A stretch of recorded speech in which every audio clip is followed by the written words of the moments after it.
Coming up on this week's show, Matt Lubbers-Moore from ReQueered Tales joins us to talk about the publisher's work to bring back classic works of gay fiction. This is the Big Gay Fiction Podcast, the show for avid readers and passionate fans of gay romance fiction. Each week, we bring you exclusive author interviews, book recommendations, and explore the latest in gay pop culture. Welcome to episode 222 of the Big Gay Fiction Podcast. I'm Will from willknaus.com, and with me, as always, is my co-host and husband, Mr. Jeff Adams. Hello, everybody. This episode of the podcast is brought to you in part by our remarkable community on Patreon. A big thank you to Andrea for increasing her pledge with us. We'll have more information on how you can join her at the end of the show, along with a sneak peek of what we have coming up for you next week. Happy New Year, everybody. Yes, Happy New Year. It is 2020, and if you're at all like us, you are ready to put the dumpster fire that was 2019 behind us. Onwards to 2020. We had a really quiet New Year, and we'll actually talk about what we did on New Year's Eve coming up in our review section, but we also have some publishing announcements to make.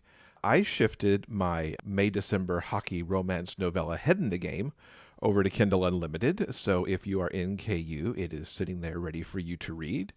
And also, we are happy to announce that our co-written novel, The Hockey Player's Heart, which I'll just call it what we think it is. It's a super cute second chance romance between a hockey player and the grade school teacher who once tutored him while he was in high school. It is re-releasing on January 15th, which is its second anniversary of its original publication. Happy almost anniversary on that to you, Mr. Co-Writer. Oh, thank you. So that is available for pre-order now in ebook, and it will also be in Kindle Unlimited upon its release. So we hope you'll check that out. And speaking of re-releases, it is now time for Romance Revisited, which is our look at some of the gay romances that have recently been re-released. Remember, if you haven't read it yet, then it's new to you. So what have you got for us this week? Well, this week I'd like to start off with Dinner for One by Meg Harding. Bastien's French restaurant is the toast of the town, and when a well-known critic insults it, he's left off kilter. Luckily for him, he's found a distraction. He's just met an attractive writer at his niece's school bake sale. He's into food and into Bastien, and there's chemistry between them that might make the perfect recipe. James isn't expecting to meet a good-looking French chef at a bake sale. It comes as a surprise when the chef turns out to be the owner of a place he knows and has reviewed, and it puts James in a sticky situation, so he might have to omit some pertinent information to make it work, at least for now. And that's Dinner for One by Meg Harding. Next up, I want to talk about The Blueprint by S.E. Harmon. Kelly Cannon's heart decided to break all the rules. Don't fall in love with a straight guy, and definitely don't fall in love with your best friend. NFL standout Britton Blue Montgomery has pressure coming at him from all sides, and now his relationship with Kelly is on shaky ground, and that frightens Blue more than anything. When Kelly admits he's in love with Blue, bonds are tested, and Blue has to decide what's really important. He doesn't want to lose the number one person in his life, but the cost to keep Kelly close might be more than he's willing to pay. It's a good thing his nickname is The Blueprint. It's time to draft a new set of plans. That was The Blueprint by S.E. Harmon, which incidentally is the first book in a series that follows these two heroes. So you might want to check that out if sports romance is your thing. And last but not least, we have All the Way to Shore by C. Jane Elliott. Jonathan Vallon is the heir to Vallon Industries. He clashes with new CEO Marco Pellegrini, a self-made man and rising star in business. When they meet again on an LGBTQ Caribbean cruise, Marco doesn't recognize Jonathan, who has spent a year transforming from an ugly duckling into a very sexy swan. After Marco shows interest, Jonathan reluctantly assumes a false identity. None of them expect a shipboard fling to deepen into true love. Marco discovers his perfect man is not only a lie, but the son of his boss. Jonathan resolves to win Marco back to get the future that awaits them on the horizon. And that's All the Way to Shore by C. Jane Elliott. Awesome. Those all sound really good. And if you'd like to browse this week's complete list of re-release titles, and there are quite a few over there, head on over to the show notes page for episode 222 at biggayfictionpodcast.com. Hi, J from the LGBTQ romance review blog Joyfully J. At Joyfully J, we review tons of LGBTQ romance, as well as romantic fiction and nonfiction. We review ebooks, audiobooks, and even the occasional movie. We typically review about 18 books a week, so Joyfully J is a great place to hear about new releases, catch up on books you may have missed, and find some new favorites. In addition to our reviews, each weekday we host an author as our first post of the day. This gives readers a chance to learn more about new releases, get exclusive excerpts, find out about the author, and participate in great giveaways. Each author post on Joyfully J is exclusive, so you get access to book and author information you can't find other places. At Joyfully J, we love LGBTQ romance and are excited to share it with you. Stop by the blog at joyfullyj.com. You can also visit us on our Facebook group, The Joyful Jays. We'd love to have you join us. To celebrate the new year, Jeff and I actually binged some Netflix programming, which for introverts probably doesn't come as a complete surprise to our listeners. We finished watching the 4th and final season of Eastsiders. Now, those of you who may not remember, Eastsiders was the little web series that got its start way back in 2012. We had the two creators, Kit Williamson and John Hallback, on the show a couple of times, actually. This 4th and final season wraps up the wild and weird adventures of our crazy crew of characters in Los Angeles' Silver Lake neighborhood. As always, in the interest of full disclosure, we fully admit that Eastsiders probably isn't for everybody. We've said this several times in the past, and we reiterate it again, because the characters are kind of horrible. There's really no other way to put it. That's one of the reasons I love Eastsiders so much. It's very real. The characters are flawed and weird and insane. They make terribly bad decisions and eventually deal with the consequences of their actions. This 4th and final season, all of our characters are back, and it focuses mainly on 3 couples. There's Cal and Tom, are essentially our 2 main characters. There's also Jeremy and Derek. They're dealing with a foster parent situation. And the entire rest of the cast has to deal with the upcoming nuptials of Quincy and Douglas. And it's quickly turning into the wedding from hell. Hilarity ensues over the course of the series. It's really weird and wonderful. And I think what was nice about this final season is that the characters are still very real and very flawed. And yes, they continue to make really big mistakes. But I think as a sign of their maturity, they're starting to realize that these decisions that they're making have consequences that they have to, that they have to deal with, like adults. Yeah. I think everybody in this season really met the adulting head on. There were tinges of it in season 3, which focused on the big road trip that Cal and Tom took.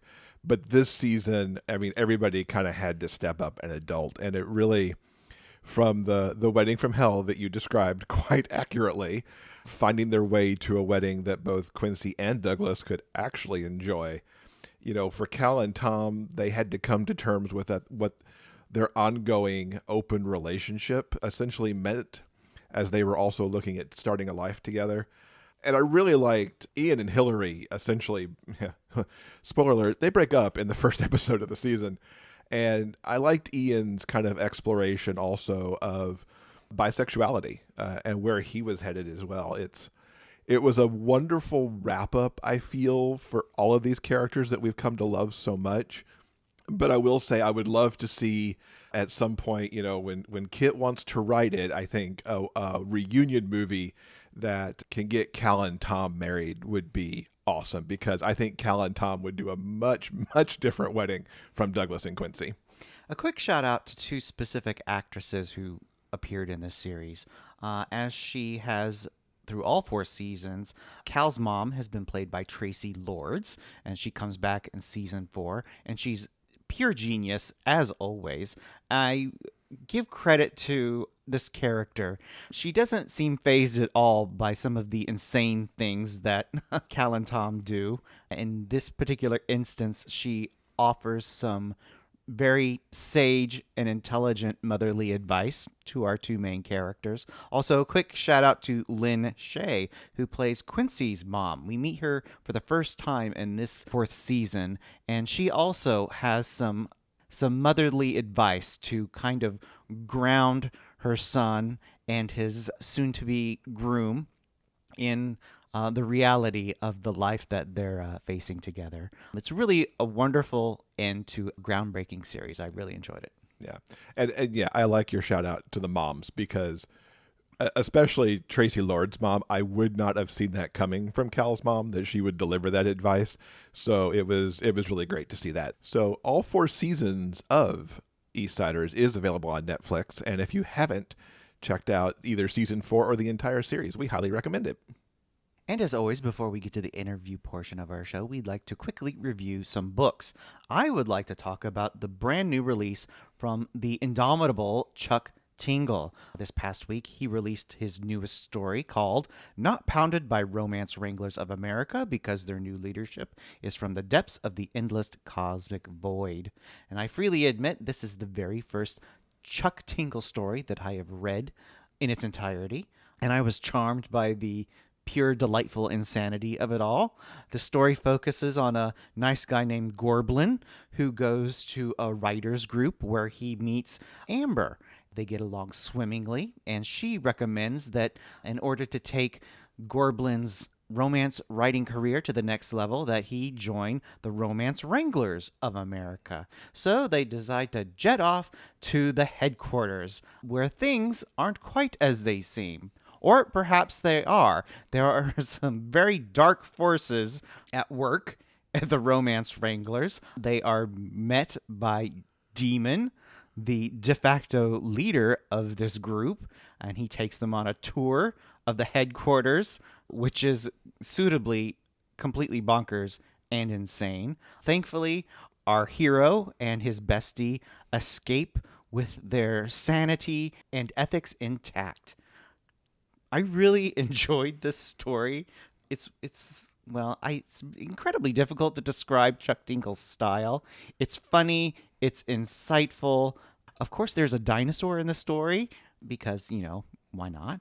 There's also a very strange meta quality to the story because Gorblin and Amber know that they are inside a Chuck Tingle story. Like I said, it's charming and strange, and I highly recommend everyone check it out. It was my first Chuck Tingle book too, and I adored its insanity. I adored its very pointed commentary, and you hit it on the head. I mean, it was just kind of a perfect short story to read that helped put some perspective in the last week. So, yeah, I will highly recommend that title as well. Moving on to the book that I would like to talk about. I recently picked up the first book in Parker St. John's Cabrini Law series. Parker was a new-to-me author, and I'm so glad I have discovered his work. Risk Assessment is an opposites-attract story with some made-to-simmer elements, as well as a light romantic suspense plot. And what better way is there to meet than over a broken-down car in the rain? Elliot's Prius is conked out, and the first guy who shows up is a hipster who really is no help in this situation at all, even as he tries to poke at the engine. But when a motorcycle roars up and a steel-jawed rebel type with dark scruff on his jaw arrives, Elliot mumbles to himself that he's being rescued by an underwear model. Now, luckily, Lucas not only knows about cars, he actually owns the garage where the overheated Prius ends up. Now, at first look, both guys take note of each other. Elliot is very into Lucas's look. After all, he did call him an underwear model, and it reminds him of every guy that he's ever dreamed about. And Lucas is all about Elliot's book-smart appearance, but he feels that means that Elliot is way out of his league. Now, not only is Elliot's appearance of education and money giving Lucas pause, Lucas is sure that his ex-con status would be a turnoff for Elliot as well.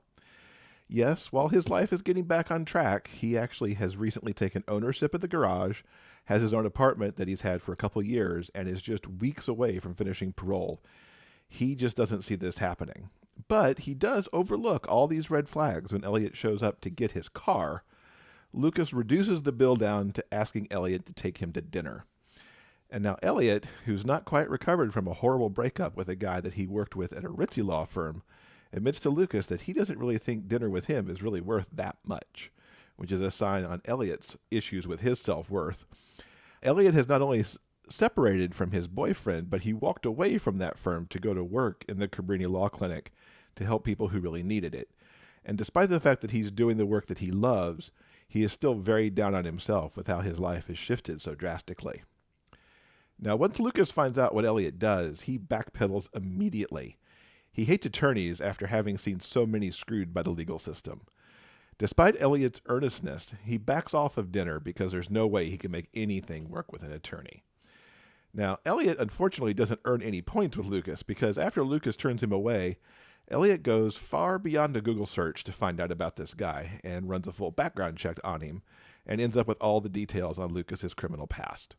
That doesn't deter Elliot, though, because he's seen the person Lucas is today, and that man attracts him. Julio ends up being the person that draws these two together. Julio is one of the people that Elliot's working with at the law clinic, and the young man needs to get a job to show that he can be a good citizen to the court. Julio's a mechanic, so, of course, Elliot goes to see Lucas to see if he can get Julio a job. As they discuss the situation, there's a definite heat between the two of them, and they both feel it. Now, what does Lucas want in return for hiring Julio? He wants Elliot on his knees, and Elliot is more than happy to comply, servicing Lucas. Now, despite Lucas's hate for Elliot's profession, Lucas can't help but be wooed by his very own Clark Kent rumpled librarian type, and Elliot is extremely into Lucas's rugged good looks, and it's charmed that Lucas even looks his direction. I love how Parker unfolded the relationship between these two. Their cautious talks about their past interspersed with some sizzling sex. It takes a lot for Lucas to overcome his ingrained distaste for all things lawyers, while Elliot has to move past all the stories he's told himself about why Lucas can't possibly be into him. That both men have these very squishy, lovable sinners made me adore them even more, although I sometimes wanted to kick them for being so darned obstinate. Parker bounces these guys around between I love you, I hate you, perfectly. Now, I mentioned a bit of a romantic suspense plot here, and it revolves around Julio, when his past comes storming back into his life. Elliot and Lucas make a great team rescuing the young man from his difficult situation, and my romantic suspense-loving self wildly enjoyed this element of the story. Parker writes great side characters too, especially Maxim, who's a hotshot attorney on the Cabrini team. It was highly entertaining watching him and Elliot trade barbs at each other, while at the same time having each other's backs. Maxim is central to Book 2 in this series, and I'm looking forward to getting more of his story. So I very much recommend Parker St. John's Risk Assessment. Two sexy guys fighting through their baggage to figure out how to love each other was a perfect read for a chilly winter's night. Book 2 of this series is already out, with Book 3 arriving on January 24th. There's also a Christmas collection that I missed that I may just have to read outside the holiday season. Now, if you're interested in learning more about the books or anything else that we've discussed in this week's episode, all you have to do is go to the show notes page for episode 222 at biggayfictionpodcast.com. Did you know that podcasts love to get reviews too? Taking a moment to leave a review about the Big Gay Fiction Podcast helps us with the show's visibility online. Please take a moment to visit iTunes and leave a review. Your comments help other readers of gay romance discover this show. Thanks for helping us spread the word about the Big Gay Fiction Podcast. A few months ago, I spoke with Matt Lubbers-Moore, who is part of the team behind ReQueered Tales, a publishing company that is working to bring back some classic gay fiction, especially in the mystery suspense genres. It was great talking to him about how they do their work, and we think you'll find this fascinating too. Now, just a quick note, there's a little bit of static in the audio that we've cleaned up as best that we can, and we do hope that it doesn't distract you from this great conversation that I had with Matt. Welcome, Matt, to the podcast. It's great to have you here. Well, thanks for inviting me. I love what you're doing with ReQueered books. When I first heard about it, it just made my heart happy that some of the books that I read, like when I first came out back in the middle 90s, that are now out of print are getting a new lease on life, especially the Grant Michael stuff. That's really what pulled me in, because I read many of those mysteries and was sad to find that they had gone out of print after all this time. Let's start with the ReQueered origin story. How did this start? Well, a group of friends and I were discussing the Benjamin Justice series by John Morgan Wilson, and his books have been out of print for so long, and it was so depressing that we weren't able to get a hold of them. And we were just kind of making jokes like, oh, not only should we be running this Facebook group, the gay mystery Facebook group, but we should also start up our own publishing company. It's just kind of in jest. And we heard from my business partner, Alexander, and he said, well, actually, I've already converted all of his books into digital for myself.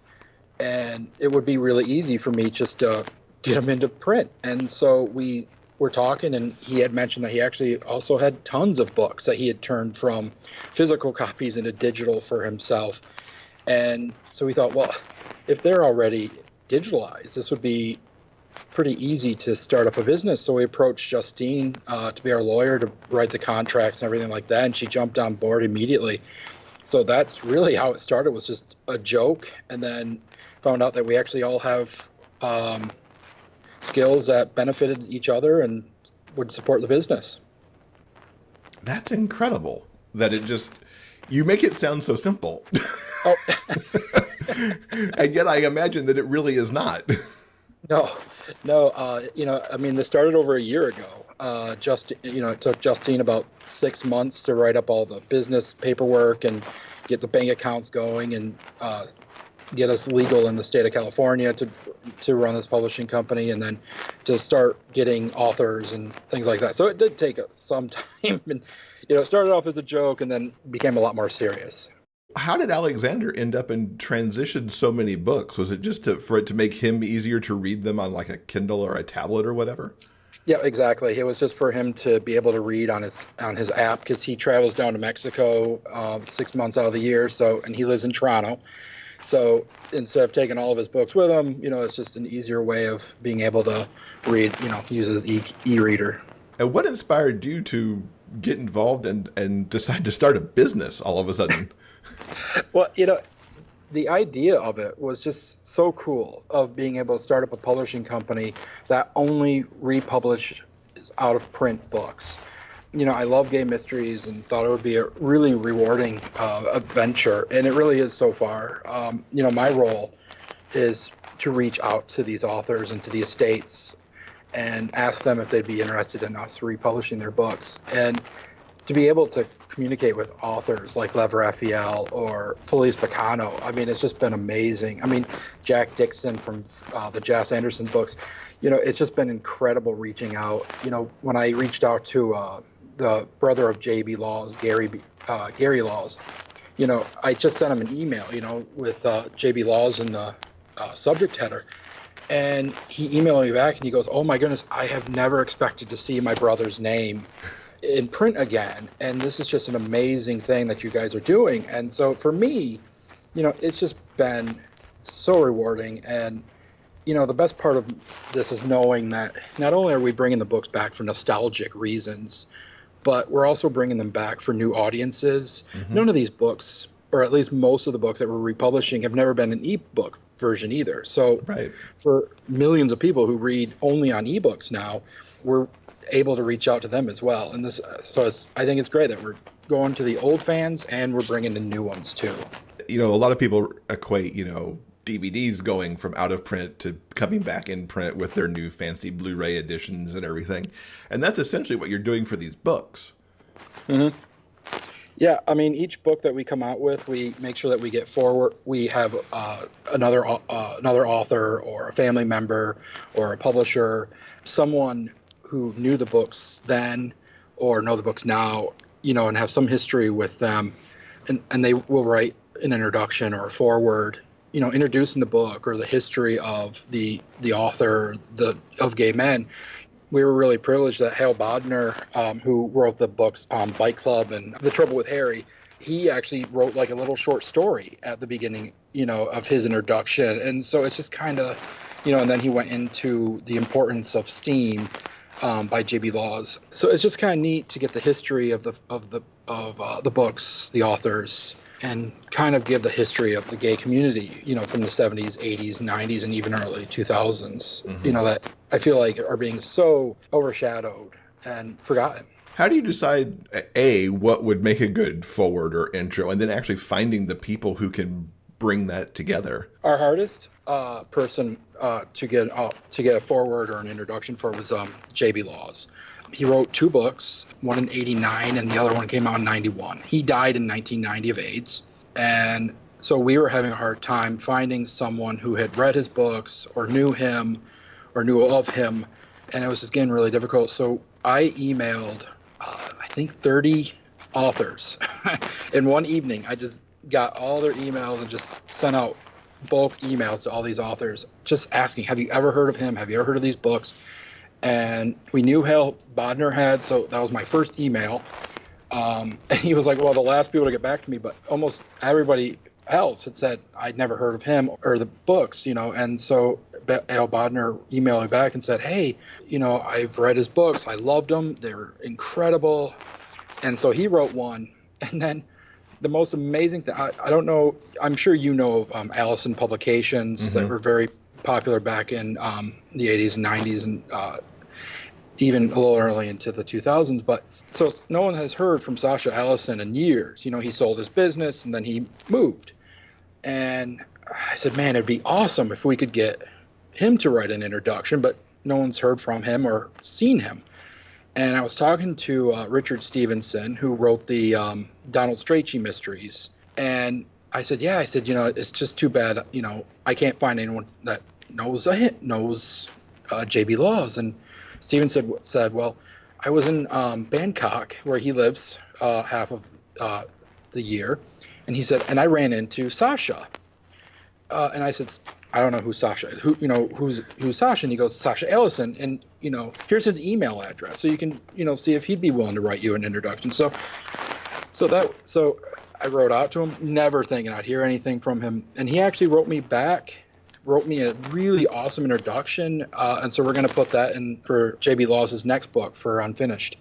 But it's just amazing how much support we're getting from the gay community and the gay authors, that they all want to see these books back in print, because they all grew up on these books or they remember reading these books.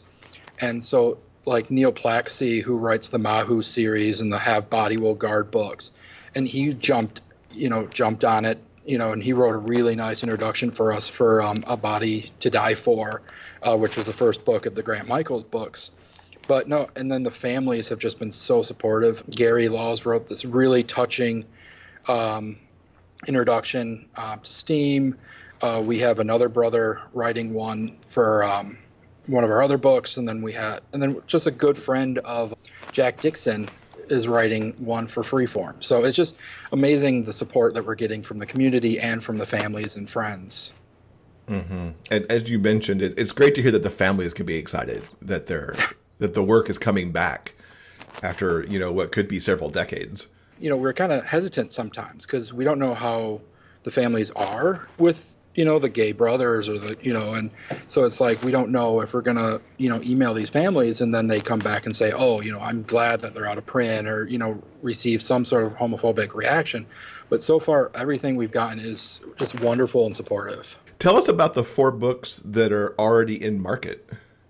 Well, our first book that we came out with was Steam, which is a horror book by J.B. Laws. He actually won an award. He actually won a competition in 1989 that was ran by Allison Publications and City Lights bookstore in San Francisco. Whoever was the best new author book would be published by Allison Publications, and so he won that. And it's funny because when I talked to Sasha through email, he said, I was so nervous because his book was the best, but Allison Publications had never published a horror book before. And so it's kind of getting a little out of their comfort zone. But he said he read it and he just could not publish it. That was just an incredible book. And, at the time he was referred to as the gay Stephen King. It was just, it's just an amazing horror book. The second book that we published was Let's Get Criminal by Lev Raphael, who is a who lives in Michigan. I've met him a few times, and it's a academic cozy mystery. It's the Nick Hoffman book series. It's the first book in the series. It's 9 books now. The latest one just came out this year. So he had his first book and his last book come out in the same year. But so that was the first book, and it was really nice because he wrote the introduction to his book. He kind of wrote about like how he got into writing mysteries and where the character Nick Hoffman came from, and it's really kind of interesting to hear about that. Our third book is the Body to Die For by Grant Michaels. It's the first book of 6 books about Stan Vanos-Krajcik. It's a hairstylist that solves mysteries, and I know nowadays that there's just tons of hairstylists that solve mysteries. But in the day, it was very groundbreaking. Most of the characters up to this point, were private investigators, lawyers, tough men, written in the style of Ross MacDonald, or, it was very noir. And here's a gay character who works in a stereotypical gay profession and could prove that he's just as strong and, self-supportive as one of these noir tough guys. And it's an incredible series. Mm-hmm. Neil Plaxey, who wrote the introduction, kind of points out, that not only was he self-supporting, but he actively worked with the police.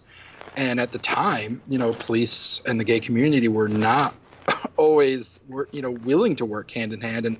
And so it was just, and so Neil Plaxey's introduction was really kind of nice about talking about the history of gay men and the police and their conflicts. The fourth book that we have coming out that came out at the end of June was Freeform by Jack Dixon. It's the first book in the Jas Anderson trilogy.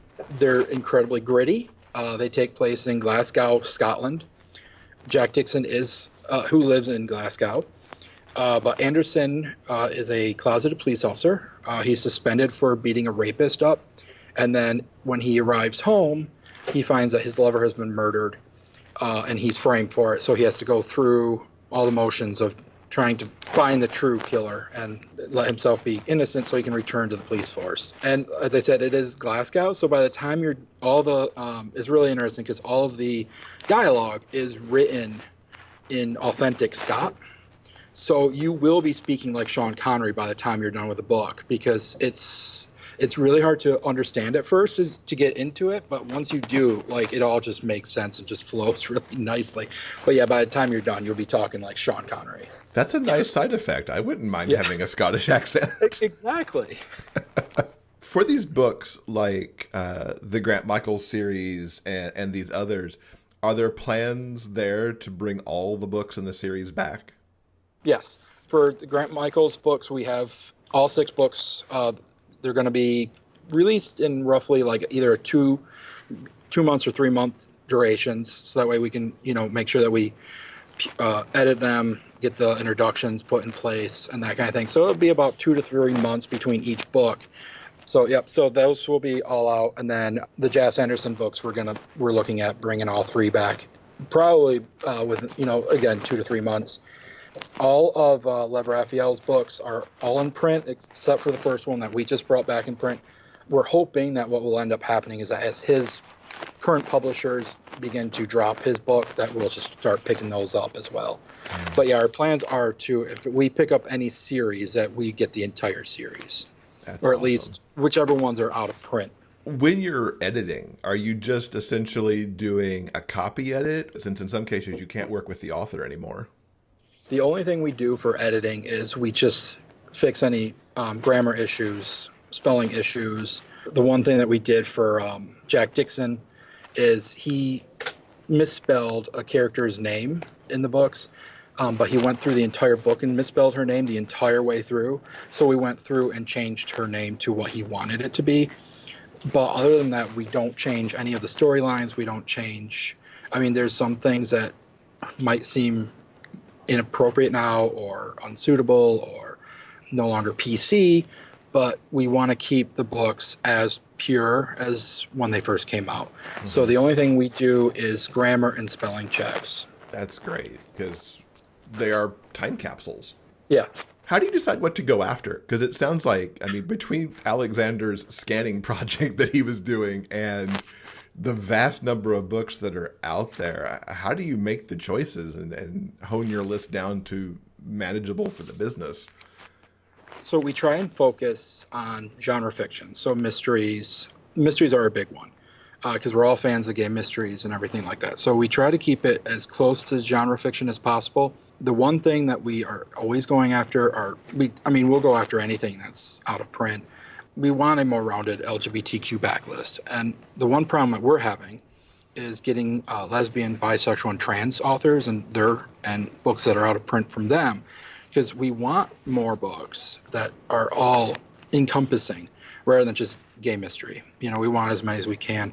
But really, we'll take anything. Like I said, we try to keep to genre fiction, but, like when Felice Picano approached us, most of his books, we weren't able to get The Lure, which is his most famous book. Most of his books are more literary fiction. And we've been trying to avoid getting into literary fiction, as most of those are still in print and still being read, but it's like, how can you tell Felice Picano, oh, we're not interested in your books? Right. So we just let people know that, hey, we have about a 2-year calendar now that's almost full. We're releasing 2 books per month, usually on the 15th and then the last day of the month. And we have 24 books right now. It's midway through the year, so we're about almost a year out that we have a full calendar, but we leave gaps here and there to try and get more authors so we can kind of fit them in where we need to. But really, we would love any type of suggestion, or if anyone knows of authors, to let us know that we should be looking at them or not. And if they know how to contact people, that's most important. Right. That's the hardest thing for us. You've got to get down to the rights holder somewhere down the line. How much of a challenge is that? Because I've heard on the various writing podcasts that I listen to, there's always those episodes that talk about make sure your estate is in order so that if you do pass away, that somebody ends up with your rights and knows how to use them. So Grant Michaels, his real name's Michael Mesrobian. We had, I think, the hardest time getting hold of his rights holders. So in his obituary, he had listed his, it said, his mother, people who were left behind, his mother, brother, whatever. So Justine was able to get a copy of his will and found that his mother was his heir. And so but we didn't have her address. We only had the lawyer's address. So I wrote up a letter, sent it to her lawyer. And then, saying, hey, we know you're the one that did the estate, and, we're looking at publishing his books. And so she passed it on. So I got an email from Michael Mesrobian's brother, who's Carl. And Carl wrote back and said, oh, my mother passed away. So now so now I hold all the rights. I was the heir of the estate. So, let's do this. And so part of our contract states, you have to guarantee that you actually have all the rights. Mm-hmm. So he went to, his lawyer and got a copy of the will and saw, oh, I'm not actually the heir of the rights of the books. It's actually a friend of his. And so we contacted his friend Rob, and Rob said, well, yeah, I got all his papers and all of his books and all this kind of stuff, but I don't think I actually have the rights anymore because I donated everything to this library. And so we contacted the library and we said, hey, we were told that you have all the rights. And they're like, oh, we have all of his papers, but we don't have the rights. That belongs to Rob. And so we went back to Rob and he said, well, I want, a certified letter from the library saying that I have the rights because I don't want to get sued. And so we went back to Rob and said, here's the letter that says that, you have all the rights. And so it was a process. And sometimes it can be very complicated to find the estates. A lot of times we're looking at obituaries. We're, trying to find those. We look up like literary articles about them. Trying to find the estates or the heirs are probably our hardest challenge. And then a lot of these authors, like living authors, a lot of them don't have social media or websites or any other way of contacting them. So it's usually trying to find someone that knows them and maybe knows that person who knows that person. And then we try and get a chain going to try and get to that person. So essentially, you're private investigators yourselves, Exactly. going on a treasure hunt to find the right people. What have you heard from readers in the response on as these books have been coming out? We have been hearing a lot from readers that they're just so excited that we're doing this. You know, like the first Grant Michaels book, A Body to Die For. If you want to buy that on Amazon, it's like a $30 book in hardcover. You know, a lot of these books have been so out of print for so long that you just can't find them cheaply enough to, and like I said, they're older, they're mainly in hardcovers or paperbacks or whatever, but, a lot of authors or a lot of readers don't read physical books anymore. And so a lot of the great authors and titles are just getting not noticed by readers. And so we've been having a ton of really positive reader feedback. And it's funny because a lot of readers, who already own the books or have already read the books are like, I'm so tempted just to rebuy the book because, I already have a first edition on my shelf, but now I really want another copy because I like your covers. Dawn Dominique, who does all of our covers, is just amazing. And she really gets the nuances of what we're looking for and what the book is about. And so we're really able to just, a lot of readers are just very thrilled about this. And we're just thrilled to be able to connect with so many people that are so excited about this. And so it just keeps us going. Do you think you'll expand to audio since audio is such a thing right now? Audiobooks are huge right now. We would love to. It's just kind of getting to that point where we're financially able to. We've got 4 books out, and some of them are doing a lot better than others. And so we're just kind of at that point where we kind of want to wait 6 months, maybe a year before we start getting into audio. Although we would love to get into it eventually because I would just love to hear Stan Krajic's voice, being on audio, or even Joss Anderson. Hearing the Scottish instead of just, reading it and maybe kind of figuring out what it actually sounds like. But a lot of these books would just be amazing in audio. And we would like to get to that eventually. And we do have the rights to be able to do so. So we would like to do that eventually. What can you tell us about what's coming up in the release queue as we get into the back half of 2019? So what's coming up, we have the Montreal-based Sunday's Child by Edward O. Phillips. He has, I think it's 5 or 6 books in that series. And then we have Onyx by Felice Bacano coming out. And then we're hopefully getting Black Marble Pool by Stan Leventhal out soon. And then once those 3 books come out, we'll be roping back around to the Grant Michaels and the Jack Dixon series. So those are the next 5 or 6 books that we've got coming out in the next few months. That's exciting. What's in your personal wish list? Like something you read back in the day that you would love to see, get this transformation and come back out?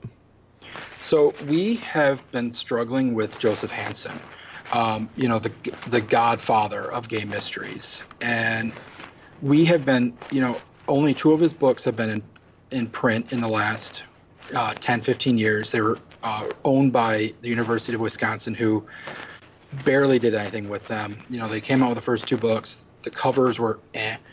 And so it was just kind of like really disappointing that, his books that so many gay authors and gay mystery authors were building upon have been out of print. And so I contacted the University of Wisconsin and I said, hey, I know you have these 2 books, but we're wondering if you have the rights to the last group of books because we'd like to maybe start republishing them. And it turns out they had actually given up their rights a week before to Joseph Hansen. And so they gave us the agent who is running the estate for the daughter of, I think it's the daughter. Sorry, Joseph Hansen was a gay man who was married to a lesbian, and they had a transgender son or daughter, and I really apologize. I can't remember which. I think it's a daughter now. Their daughter, doesn't really do anything much with these, and so they do so they go through the agent, and it turns out Soho Crime has already picked up all the Joseph Hansen, Dave Brandstetter series, which we're thrilled about because that means that they'll actually be published and they'll all be out next year. But the ones that I really want are, his lesser known works, Pretty Boy Dead, he had a couple Gothic mysteries. There was Todd. But he had all of these great, like, lesser-known books. And even I was talking to Michael Nava about this, and he said, I would love to see his semi-autobiographical books put out. And I'm like, me too. And so we contacted the agent, and I said, here's a list of, like, 20 more books that aren't picked up by Soho. Would we be able to publish those? And they said, well, we want to see what Soho wants to do. Because if the Brandstetter series goes well, then they might want to pick up all the other books. And so we're just kind of waiting on what Soho will do. So if Soho doesn't want these, we're going to jump on them and try and get these published as much as we can. Those are the books that all three of us would love to see republished, just because of their importance to gay history, to the importance of gay mysteries, and just the importance of gay literature. That's just incredible. How can readers and authors perhaps get in touch, not only obviously to find what you're publishing, but also to perhaps suggest books or help even connect some dots for you? Email us at info@requeeredtales.com. Find us on Facebook, Instagram, or Twitter by searching ReQueered Tales. Our Twitter handle is @QueeredRE, and you can search for that.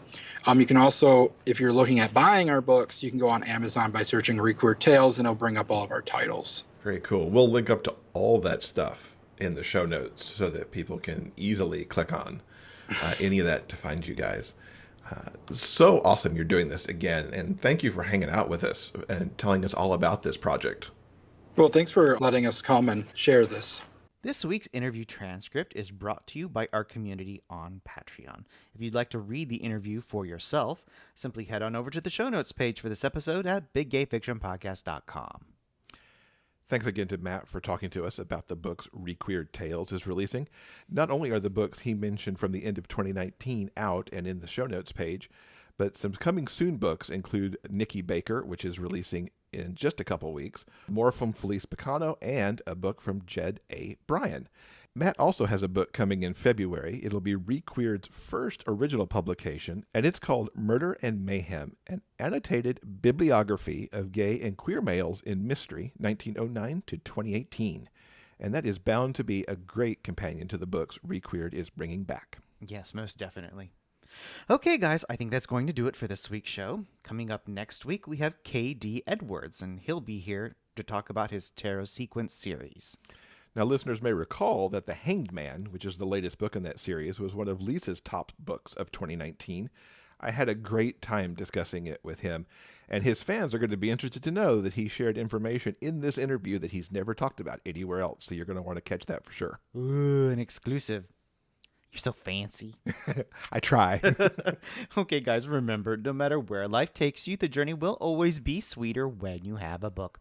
Until next time, everyone, please keep turning those pages and keep reading. Big Gay Fiction Podcast is part of the Frolic Podcast Network. You can find more shows you'll love at frolic.media/podcasts. New episodes of this show are available every Monday wherever you get your podcasts. You can help support this show with a monthly pledge through Patreon. For more information about joining our community and the bonus content we deliver, check out patreon.com/biggayfictionpodcast. I'm Kurt Graves. Thanks for listening. We'll see you next week.